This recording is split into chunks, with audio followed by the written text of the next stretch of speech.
Good morning. It is day 7 of 55 of carb cycling and high intensity training. Today I am 227 pounds, so I am down another pound.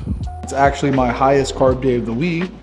I will be getting 500 carbohydrates today. Now, even though today is a high carb day, it is a non-training day. So I'm just gonna do a little bit of gym maintenance and clean some stuff up in here and wipe things down and disinfect because, well, I like taking care of my stuff. I spend a lot of money on it. I spend a lot of time in here, so I really like to appreciate what I have and clean it and make sure that it's oiled up and ready to go.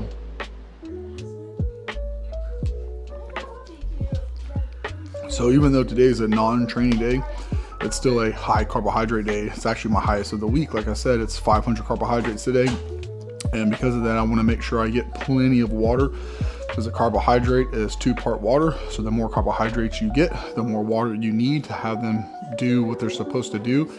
Hydration is just really important in general all the way around for overall health, kidney function, and just making sure you're not dehydrated and you're gonna snap something up from being dry or a little underhydrated. So it's just always good practice, man. Like, hydration is something that you really need to pay attention to. The biggest drawback about having a high carb day like today with 500 carbs is I kind of get sleepy from all the carbohydrates.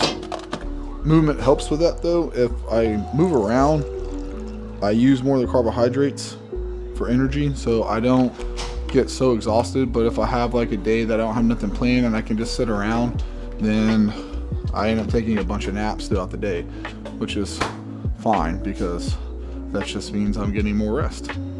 Like, this is cranberry juice. This is 30 carbohydrates right here. With chicken and rice, this is 60, and then my little pack of crackers is 40. So this is 120 carbohydrates for this meal. I do 4 of these, which puts me at 480 carbohydrates a day. And that gives me 20 carbohydrates to kind of play with towards the end of the day, just like a little extra something sweet or just whatever I want to do. The amount of food that I eat on my medium days versus my high days are exactly the same. The only difference is I add in crackers and I do cranberry juice to get my carbs up higher. I like to keep it a lot more simple. Plus, I don't want to have to eat that much food because it just becomes difficult whenever you're that full to eat. So I'd rather get the extra carbohydrates from juice. So I'm still getting them in, but it's an easier way of getting them down. One thing I have noticed about carb cycling is the difference in the mindset from day to day.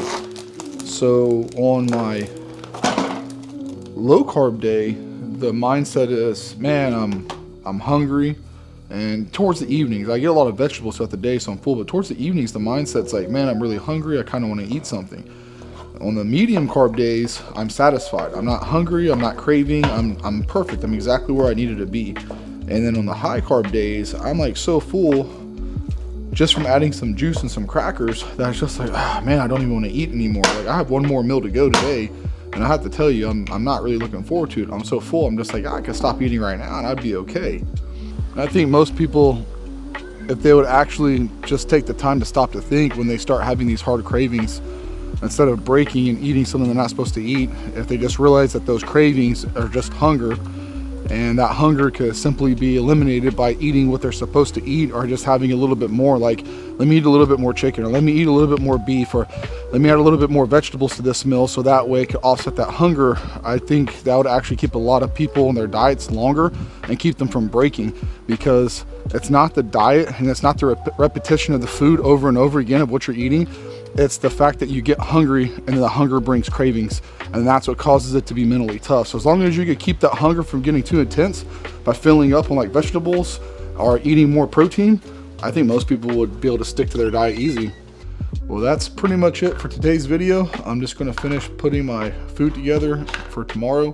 I have one more meal to go, and then the hardest part of the day is figuring out what I want to eat for that last 20 carbohydrates. All right, well, that's it, guys. Thanks for watching.